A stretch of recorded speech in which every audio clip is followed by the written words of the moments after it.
Party में ऋतुराज की हरकतों ने एक बार फिर तेजस्विनी को सबके सामने शर्मिंदा करने की कोशिश की। जब वह तेजस्विनी का हाथ पकड़कर उसे जबरदस्ती स्टेज पर ले गया तो वहां मौजूद सभी मेहमान हैरान रह गए। तेजस्विनी के चेहरे पर साफ नजर आ रहा था कि वह इस स्थिति में बहुत असहज महसूस कर रही थी, लेकिन ऋतुराज को इससे कोई फर्क नहीं पड़ रहा था। वह बार बार तेजस्विनी से कह रहा था कि अगर वह उसके साथ स्टेज पर एक गाना नहीं गाएगी तो वह सबके सामने यह बता देगा कि तेजस्विनी पहले उससे प्यार करती थी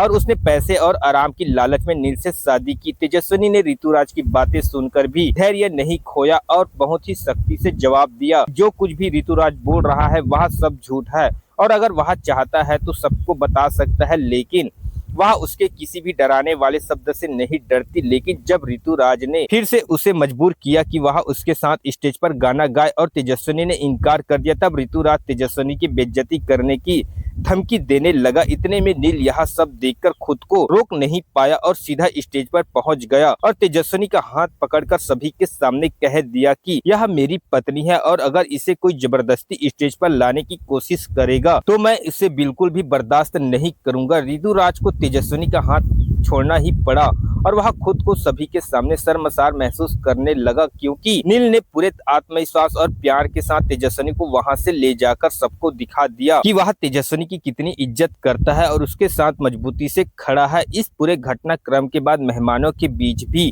चर्चा शुरू हो जाती है और सब यह सोचने पर मजबूर हो जाते हैं कि आखिर ऋतुराज बार बार तेजस्विनी को टारगेट क्यों कर रहा है। वहीं तेजस्विनी को भी नील के इस व्यवहार से अपने रिश्ते को लेकर नई उम्मीद मिलने लगती है। अब कहानी में देखने को मिलेगा कि क्या तेजस्विनी और नील के बीच का रिश्ता और मजबूत होगा या फिर ऋतुराज की यह हरकतें किसी बड़े तूफान को जन्म देगी। जानने के लिए जुड़े रहिए हमारे चैनल के साथ, क्योंकि अब कहानी में आने वाला है एक नया मोड़ और बड़ा मोड़, जहां हर किरदार का चेहरा और उसकी सच्चाई सामने आएगी।